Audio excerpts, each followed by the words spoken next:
This is the Learning Project podcast at the University of Kentucky College of Education. I'm Beth Goins, and today I'm talking with Dr. Mark Cormier, Associate Professor and Director of the Sport and Exercise Psychology Graduate Program in the UK College of Education. Welcome, Dr. Cormier.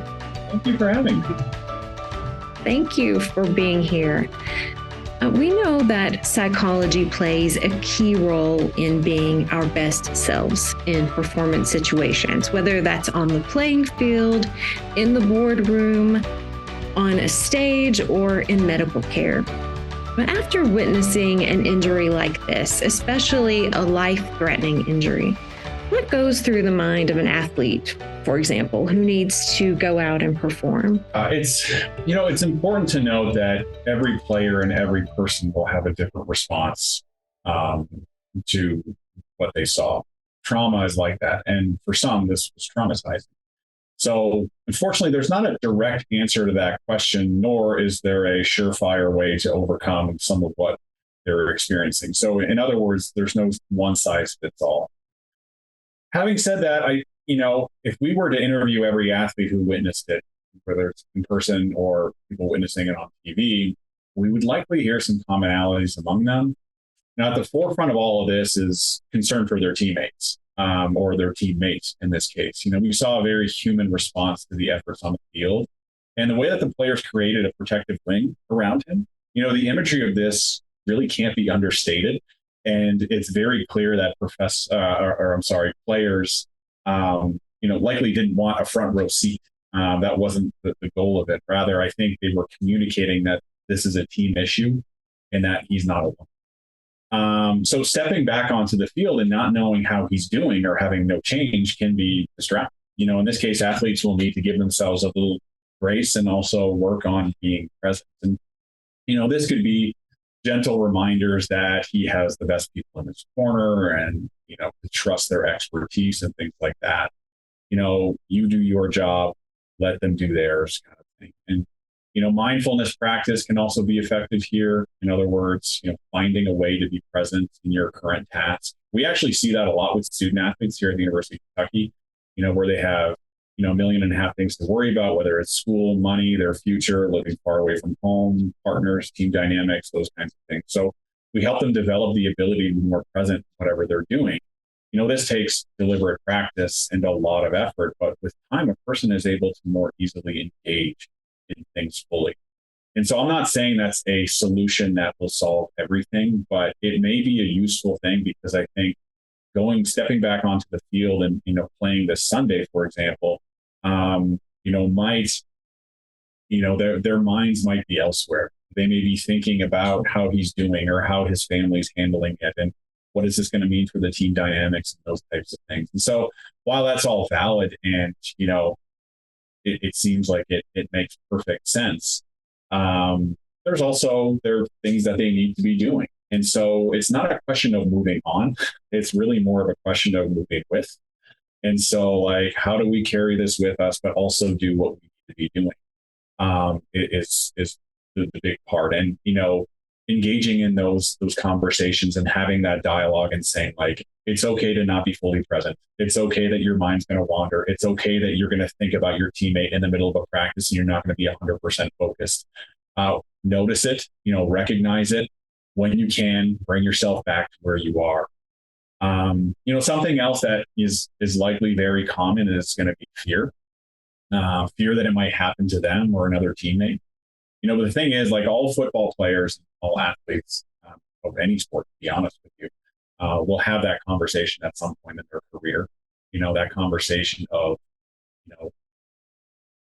what are the risks associated with what we're doing, and what are the rewards associated with what we're doing.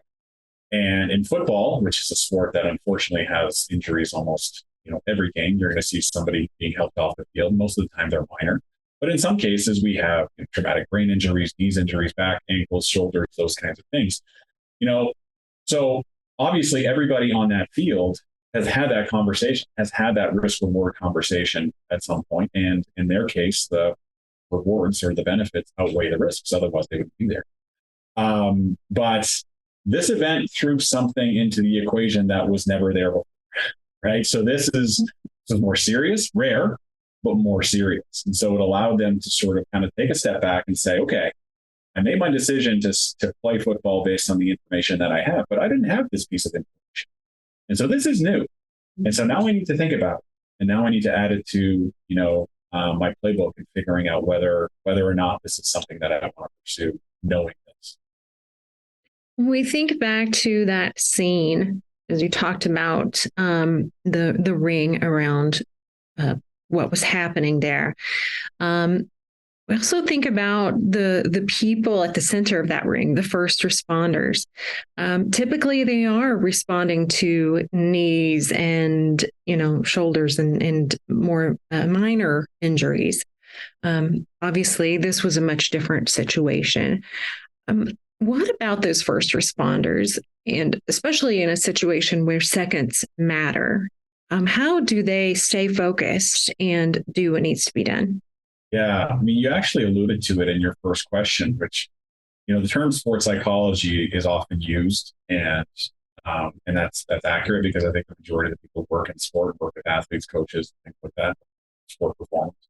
But in reality, it's performance psychology, right? The field is performance psychology. And as we've seen in this example, there is a mental element to a group of people, in this case, non-athletes, performing their job at the highest level, right? They needed to jump into action, assess the situation, triage, execute a plan, and at a moment's notice, right? So they had to rely on their instincts and trusting those instincts and their training. These are all things that we teach athletes, right? We talk a lot when I'm working with an athlete about, trust your training, and that like you're going to respond in the way that's most appropriate with whatever the game throws at you. And that's a skill that you develop. In this case, we're talking about medical professionals. We need to teach them also to trust their training, in that they understand, at a moment's notice, based on the information that they were able to assess in a very short period of time and probably a very chaotic situation, what they need. And so these are all things, like I said, that we teach athletes, but there are professionals in my field who work exclusively with military, medical, business personnel, same concepts, just different environment.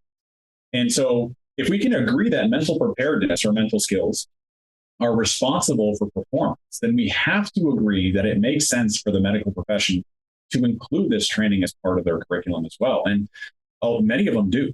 Athletic training, even surgical residency, things like that.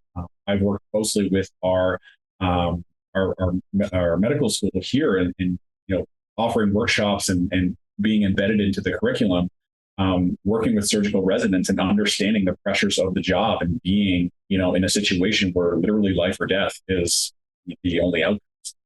And so fortunately, in the case that we saw, on-site medical staff or personnel, they drill for this, right? I mean, they practice this. And I actually remember as a graduate student working with a contact sport and attending games, I was the dummy. Like I was the person for like a neck injury, lay there on the ground, motionless, all these kinds of things. So I was the dummy for catastrophic procedures. And every single game, they run through scenarios that they hope they never have to use. But on the day they have to, they're really glad they did. And so I was talking to my friends and colleagues in sports medicine just these past couple of days, trying to gain an understanding of what actually happened. And every single one of them had been taught about commotio cordis. And thankfully, not a single one had ever had to respond to it, but they all knew what to do because they practiced it. So it's kind of like a use it or lose it type of situation. And so we would work with medical professionals in the same way that we would work with athletes in terms of how do you prepare for any possible scenario? Understanding that some of them are going to be less or more likely than others, but still you're going to be in a situation where you're going to be ready to go should this happen. And so the same concepts apply to those individuals that they would to an athlete in terms of having a good understanding of your body, slowing down your heart rhythm, taking those deep breaths, the mindfulness that we spoke about earlier, that's going to be very relevant in terms of not being able to be distracted, or when you do get distracted, sort of gently pulling yourself back into where you are. These are all things that apply across the spectrum. It's such a fascinating field, and yet it seems it's one that we don't maybe don't hear a lot about. Occasionally, there are events, unfortunate events like this, or we also think back to Simone Biles, the gymnast, and the attention that came to her when she stepped back from some of her Olympic competition, and talked about her mental status. Um, then, it seems that then we become more aware of this whole concept and this whole field of sport psychology. Are you seeing this as a growing field with more people becoming interested as they become more aware of it? Without a doubt. I mean, I don't have the numbers in front of me, but just, anecdotally looking at, conference attendance, and, when I started going to, national and international level conferences in graduate school 15 years ago, there were a lot of people, and I was excited about so many people being interested in the same thing as I was. But you look at it now, and it's just almost exploded. So we see this in overall, number of programs that are being developed, the applications that are being submitted. Our applications go up every single year, and that's just because, well, A, I think we have a good program, but B, there's, the field is growing and more people are becoming aware of it. And, therefore they kind of start, I wonder what sports psychology is. I like helping people and I love sports. So would it make sense to kind of work in the sport industry and do the thing that I'm passionate about? And lo and behold, there's an actual job. there's a field of study that is dedicated to those things. But if you look at the jobs posted and, just the general market, it's a booming industry and actually one of the fastest growing areas, if not the fastest growing area with psychology or helping professions.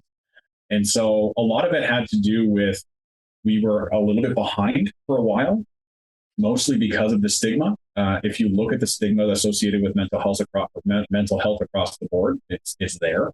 Multiply that by 10, and then you've got the sport industry, right? Because it's a very macho, testosterone-driven kind of culture, and a lot of people don't want to admit that they're struggling with very human issues. It's usually kind of rub some dirt and get back out there, or play through the pain, and all of these kind of pump up mottos and things like that make people think that they're not allowed to talk about some of the things that they're struggling with. So we're seeing a real shift in the tides here, and a lot of credit has to go out to some of those athletes who are speaking up and saying, I'm not okay, and I am going to step back from, my Olympic competition, which is, a lot of us are kind of thinking like, oh, what I would give to even be in the Olympics, and you're choosing not to participate. Like, how dare you? But then kind of coming back and saying like, yes, but I'm not just a spectacle. I'm a human being who participates in a sport. You need to remember that. And so advocacy helps. We're seeing full-time staff in areas that we've never seen. And it's becoming more of a proactive approach as well, which is a very positive thing. For a lot of people, we think about sports psychology or mental health as a reactive type of thing. So when something happens, we have a safety net. We have individuals to talk to when we're struggling. But allowing people to consider the fact that, working with a psychologist, working with a counselor, working with a social worker, even when things aren't going wrong, can be an incredibly productive thing to be doing, because then you're acknowledging why things are going well. And then you're able to use that as sort of a blueprint for when things eventually go wrong sometimes, how do I regain, what I once had? And so I think a lot of that is happening in the sport world, where we're really kind of talking to athletes and saying, you don't need to talk about sports psychology and mental health only when you're having a hard time. It's okay to kind of, be very open and honest about the fact that like working with a mental health or sports psychology professional is just another part of you accessing those resources, of you doing everything that you can in order to be the best person that you can be, the best athlete that you can. So kind of taking a really more proactive approach to it. It's such a fascinating topic, and really appreciate having your perspective and sharing with us today. If someone is interested in learning more about the program, what's the best way to contact you? For sure, yeah. So we have obviously we have students here who are always willing to talk to prospective students or those interested in the field. A good first step is to contact me and just learn a little bit more about our curriculum and or the field. And that's usually where people start. And so they can send me an email, mark.cormier@uky.edu. Set up a Zoom call, talk about the curriculum, talk about Lexington, talk about the opportunities that we provide our students here, our graduate students, and talk about some of what our students go on to do. Obviously, a lot of people come into this field wanting to work in sports psychology, and that's perfectly great. We have the majority of our students wanting to do that. But some of them want to go into journalism. Some of them want to go into the medical industry. We have a number of our alumni in top medical programs across the country. We have people who work in strength and conditioning. We have people who work in athletic training and physical therapy. And they did this very intentionally so that when they go into their full-time jobs, they have a good backdrop for understanding how individuals work. And so the population that they're going to be working with, whether that's in the medical industry, they understand the psychology behind injury rehabilitation as opposed to just focusing on the physical aspect.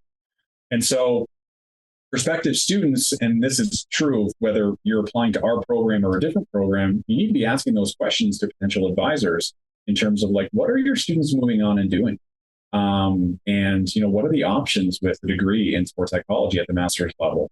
What can I do with this? As opposed to just kind of assuming that sports psychology is the one thing that you can do. And so connecting with me is a good first step. I typically recommend that you reach out to one or two students, even more if you want to learn about what the student experience is like. What is it like to have me as a mentor, as an advisor? What is it like to live in Lexington from wherever you're coming from? What are the courses like from a student perspective? I know what my experience is like teaching, but I don't know what it's like sitting in those seats. And so these are always things that we're pushing these students to do, or encouraging them to do, because it really allows them to select the program that is best geared for them, both their personality and their aspirations.